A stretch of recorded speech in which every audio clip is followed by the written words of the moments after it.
Hey everyone, back again. So this video is going to be about properly storing stones. Um, I also go through cleansing and charging, so I think that's really important. Like, I don't think it's ever a good idea to just cover one aspect of stones because I think a lot of things can get lost in translation if you're doing one video on storing, one video on charging, one video on cleansing, because it can kind of becomes almost too much. So I want to cover everything in one video. So first we're going to talk about storing them. Storing your crystals in a place that is free from dust, free from moisture, and free from the sun is really a good idea. Number one, you don't want your stones to get all dusty because, especially if you are dealing with raw stones, raw specimens, it's going to be extremely hard for you to get any dust off of it. Tumbled stones are easier, to kind of clean as far as, not so much cleanse, but clean, physically clean. But you really don't want to have to deal with trying to dust your stones, especially raw specimens. And you can't just rinse them off. A lot of them, well, not, I won't say a lot of them, but there are some that are, very soft stones. So if you run them underwater, they're going to dissolve. So you have to be really, really careful on, how you cleanse your stone. But we'll go into that. But so keeping them in a environment that is free from dust, free from moisture, and even free from sunlight, because if they're sitting out in the sun, then they can make the colors and the vibrancy of the stones fade. So get organized, especially if you have a large collection. I have a large collection of stones, and so I just want to show you how I organize my stones and how, like, the method that keeps me sane. Because if I didn't have a method to my madness, I think I would lose it. Like, I would be like, oh my god, what is this stone? I need this stone. And it really doesn't matter how you store them as far as like collectively as a collection. Because honestly, if you're just storing them and you're not using them at the moment, they don't need to be stored in like this extravagant case, or, and this is just my personal opinion, if people want to store them in an extravagant case, okay, by all means, do whatever makes your heart happy. But me, I'm going to show you how I store my stones. I buy these little containers, okay, and I use, this is Aqua Aura, and you see I have the number. I have number 93. I also have it on the top written with marker, because when I put them inside the box, I'll show you the box. Let me just grab it real quick. This is the box. Like, I don't know if I'm going to be able to show you this, but I have many, many, many little tiny containers. Oh, no, there's stones in here. Let me just put this back without tearing the house down. Okay, so as you can see, I have it on top, because when I put it inside, see, at first I started putting the little labels on the side, but then when I put them inside the container, I could no longer see what was in it. And so I found it a lot easier to write it on the top as well. That way when I put it inside the box, I can actually see the top, what's inside the container. I have the round ones, and I have the square ones. The round ones fit more smaller, I would say. If you have a more blocky, or you have multiple pieces, I find the rectangle one is a better choice. But as you can see, same thing with this one. I have it on the front, and I also have it written on the top. And this is how I store my stones, because if I didn't have this like very meticulous method, I would go, like, I have so many pieces, how would I even find them if they weren't labeled? I also have a small notebook that looks very similar to this, and inside the book, I don't have it next to me, inside the book I have, one page is dedicated to, one page per stone.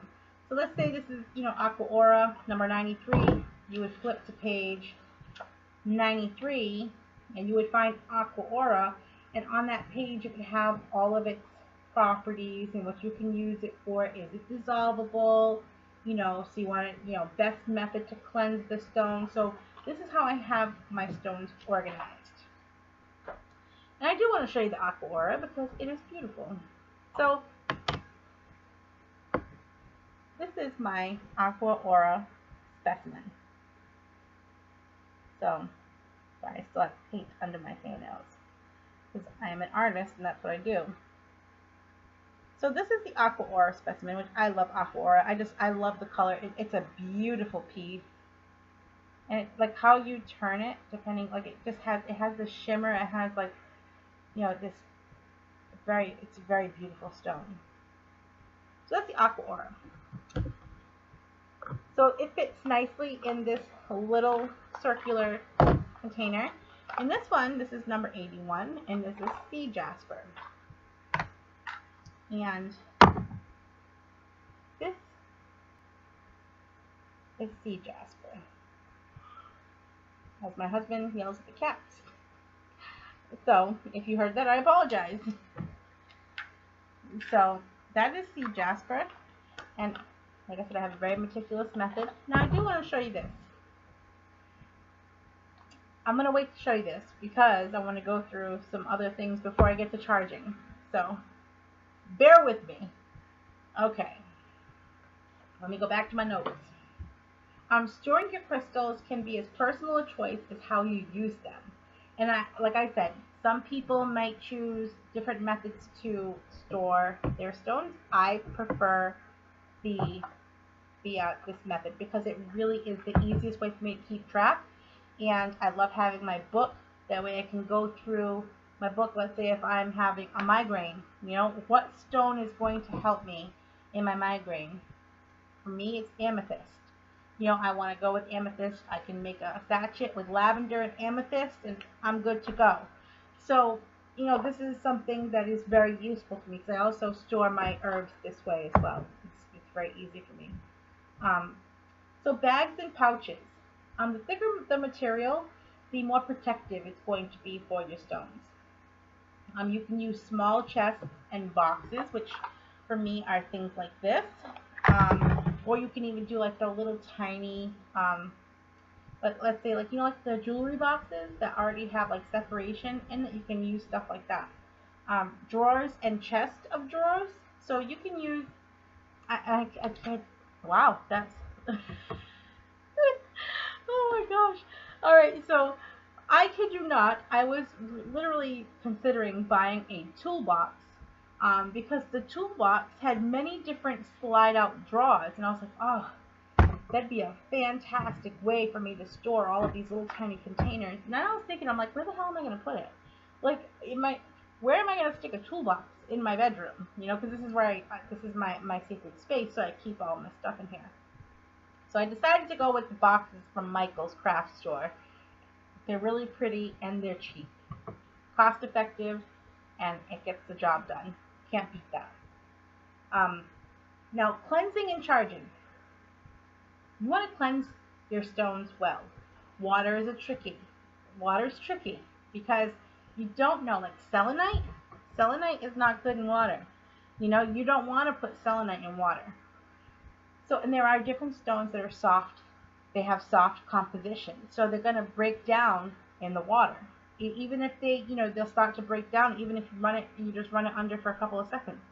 So for me, to be on the safe side, if I don't know the composition of a stone, if I'm not really sure how I want to go about cleansing the stone, if it's going to be safe in water, I usually I go for smudging. Because for me, that's the best method. I usually smudge all of my stones. That's the method that I, you know, prefer. You can use water earth, which is the salt. You can bury your stones in salt for a day or 2 or 3, whatever. And then charging them. You can set out your stones in the full moon. You can, like at night, like the night of the full moon, right after the sunset, put them out. Put them in the windowsill, put them outside, wherever you choose. Let them stay out all night and pull them in the morning.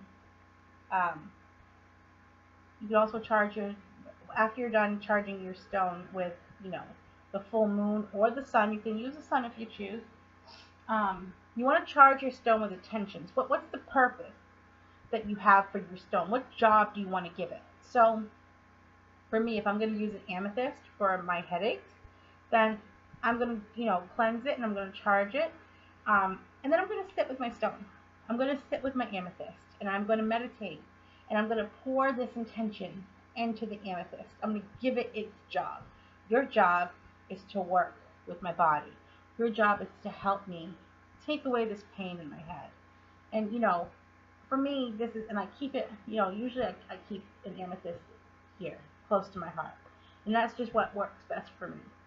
Now, the reason why I waited to show you this is because this is a great charging tool. Selenite charges other stones. Okay, so keep this cleansed and keep this charged, because this is, selenite doesn't need a whole lot of cleansing, but if you're using it to cleanse and charge other stones, you might have to cleanse it more regularly than you normally would any other amethyst. So I have this selenite charging bowl. And so what I would do is I keep this on my altar whenever I charge a stone, and make sure that it's cleansed and charged, and I put it there, and I sit the other stone inside the bowl. And so I don't need to wait for the full moon. You know what I'm saying? I can put this in the charging bowl, and I charge the stone in my selenite charging bowl. And so I really love this piece. I absolutely love this bowl, because this allows me to charge a stone. I don't have to wait for the full moon cycle. I don't have to wait to charge, because sometimes you need an impromptu stone. Sometimes you need to use something spur of the moment, last minute. It's kind of like just need to, you don't really want to use a stone that's not charged. There are other ways to charge a stone, like sitting with it, meditating, pouring the energy into it. But a lot of people like the moon because it's also cleansing. The moon is very cleansing as well. This is why I like my selenite charging bowl, because it really provides that charge without having to wait for the full moon cycle. So, but that is the quick video on storing, cleansing, and charging stones. So I hope that it was helpful for you. And my next video is going to be on how to deal with negative influences in your life, and especially ones that have had such a great impact on your life. So that's going to be my next video. So I hope that you enjoyed this one, and I will see you next time. Bye.